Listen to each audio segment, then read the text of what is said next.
അല്ല അല്ല അല്ല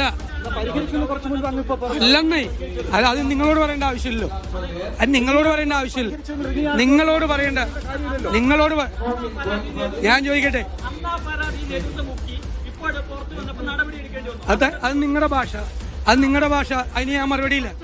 ഞാൻ ചോദിക്കുന്നത്, ആ കുട്ടി ഇന്നലെ നിങ്ങളെല്ലാവരും തല കുത്തി ചോദിച്ചല്ലോ. നിങ്ങളെല്ലാവരും അല്ല, ചില ചാനലുകൾ, അതായത് എന്നെ പറ്റി എന്തെങ്കിലും കിട്ടുക എന്നറിയാൻ വേണ്ടിയിട്ട് നിങ്ങൾ ഒരുപാട് പരിശ്രമിച്ചല്ലോ. ആ കുട്ടിയുടെ നിന്ന് ആ കുട്ടി എന്താ മറുപടി പറഞ്ഞത്? എന്നെക്കുറിച്ച് എന്താ മറുപടി പറഞ്ഞത്? എൻ്റെ പിതാവിന് തുല്യനാണ്, ഞാൻ അതുപോലെയാണ് കാണുന്നതെന്നാ. നിങ്ങൾക്കൊന്നും കിട്ടിയില്ല. നിങ്ങൾ ആ കുട്ടിയെ ഒരു ഇരയാക്കി നിർത്തിക്കൊണ്ട് നിങ്ങൾ ഇത് മാത്രം പോരായിരുന്നു. നിങ്ങൾക്ക് പലർക്കും ഞാൻ കൂടിയായിരുന്നു ടാർഗറ്റ്. നിങ്ങൾക്ക് ഇന്നലെ ആ കുട്ടിയോട് ചോദിച്ചപ്പോൾ ഞാൻ കൂടിയായിരുന്നു ടാർഗറ്റ്. അല്ല, ഇയാൾക്ക് ഞാൻ മറുപടി പറയുന്നില്ല. ഇയാൾക്ക് മറുപടി ഇല്ല. കാരണം ഇയാൾ വെറുതെ എന്തോ പറഞ്ഞുകൊണ്ടിരിക്കുക. എന്നെ പറയാൻ ഇയാൾ സമ്മതിക്കണമില്ല.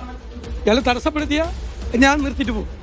ഇയാൾ നിരന്തരമായി ഞാൻ സംസാരിക്കുന്നതിനിടെ ആദ്യം മാധ്യമപ്രവർത്തകൻ എന്ന നിലയിൽ ഒരാൾ സംസാരിച്ചുകൊണ്ട് നിൽക്കുമ്പോൾ ചോദിക്കാതിരിക്കാൻ ശ്രമിക്കുക.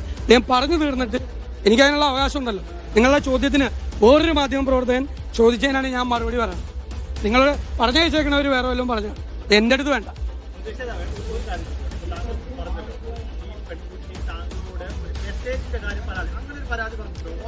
ഞാൻ പറയും, ഞാൻ ആ കുട്ടിയെ കേന്ദ്രീകരിച്ചുകൊണ്ടുള്ള ഒരു ചർച്ചയ്ക്കും തയ്യാറല്ല. ഞങ്ങളുടെ മുമ്പിൽ പരാതി വന്നിട്ടുള്ള പരാതി ഗൗരവത്തോടുകൂടി പരിശോധിച്ച് വേണ്ട നടപടി എടുക്കും. അതിൽ മുഖം നോക്കൂല. അതിനേക്കാളും വലിയ മറുപടി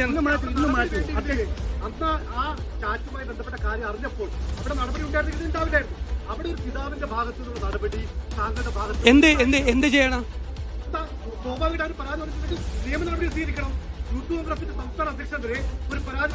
ഞാൻ പറഞ്ഞില്ലല്ലോ. അത് നിങ്ങൾ പല മൈക്കിൽ പോയി പ്രസംഗിക്കും, ചന്തയിൽ പോയി, മാർക്കറ്റിൽ പോയിട്ട് പ്രസംഗിക്കും. ഞാൻ നിങ്ങളോട് പറയാൻ എനിക്ക് സൗകര്യമില്ല. എനിക്ക് പറയാൻ സൗകര്യമില്ല. നിങ്ങളുടെ അജണ്ട വേറെ. ആ അജണ്ടയായിട്ട് എൻ്റെ അടുത്ത് വരണ്ട. റിപ്പോർട്ടർ ടിവിയുടെ അജണ്ട വേറെയാണ്. ആ അജണ്ടയായിട്ട് എൻ്റെ അടുത്ത് വരണ്ട. അത് നടത്തിക്കോട്ടെ. അത് എപ്പോഴും എല്ലാ മാസവും DYFIയും BJPയും എൻ്റെ വീട്ടിലേക്ക് മാർച്ച് നടത്തുന്നു. അതില്ലെങ്കിൽ ഞാൻ അന്വേഷിക്കാറുണ്ട് എന്താ വരാത്തതെന്ന് ഈ മാസം. അല്ല, അത് സംഘടനാപരമായി എടുക്കേണ്ട തീരുമാനമല്ലേ? സംഘടനാപരമായി എടുക്കേണ്ട തീരുമാനമാണ്. പരാതി പരിശോധിച്ച് അതിൻ്റെ എല്ലാ വശങ്ങളും നോക്കി അയാൾക്കത് പറയാനുള്ള, ആരോപണ വിധേയനായ ആൾക്ക് മറുപടി പറയാനുള്ള ഇതുകൂടി കൊടുത്ത് നടപടിയെടുക്കുക. അങ്ങനെയാണ് പാർട്ടിയിലൊരു പ്രൊസീജിയറുണ്ട്. പാർട്ടിയിലൊരു നടപടിക്രമമുണ്ട്, പ്രൊസീജിയറുണ്ട്.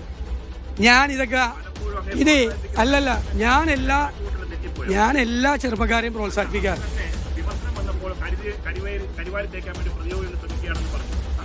അതല്ല പറഞ്ഞത്. കരിവാരി തെപ്പിക്കാനൊന്നും ഞാൻ ഈ വിഷയത്തിൽ ആരെയും ഡിഫെൻഡ് ചെയ്തിട്ടില്ല. പിന്നെ ഇല്ലാത്ത കാര്യം പറഞ്ഞത് ഞാൻ ഈ വിഷയത്തിൽ നിങ്ങൾ ചോദിച്ചിട്ടുമില്ല. ഞാൻ ആരെയും ഡിഫെൻഡ് ചെയ്തില്ല. ആദ്യമായിട്ടാണ് ഞാൻ ഈ വിഷയത്തിൽ പ്രതികരിക്കുന്നത്. ഞാൻ വളരെ കൃത്യമായ മറുപടിയും പറഞ്ഞു. പിന്നെ ഒരു പാർട്ടിയല്ലേ എത്ര ലക്ഷക്കണക്കിന് ആളുകളുള്ളതാ? നിങ്ങളുടെ മാധ്യമ പ്രവർത്തകരിൽ എത്ര പേരുണ്ട്? മാധ്യമ ഓഫീസിൽ എത്ര പേരെ കുറിച്ച് പരാതി പല കാര്യത്തിൽ വരാറുണ്ട്? അതിന് ആ മാധ്യമ ഓഫീസിലിരിക്കുന്ന ആളുകൾ ആരെങ്കിലും ഉത്തരവാദികളാണ്? എല്ലാ ഗവൺമെൻറ് ഓഫീസുകളിൽ എത്ര പേരെ കുറിച്ച് പരാതി പറയാറുണ്ട്? എനിക്കറിയാമല്ലോ ഒരുപാട് പേരുടെ പേര് എനിക്കറിയാമല്ലോ. ഞാൻ അങ്ങനെ പേരൊന്നും പറയില്ലല്ലോ.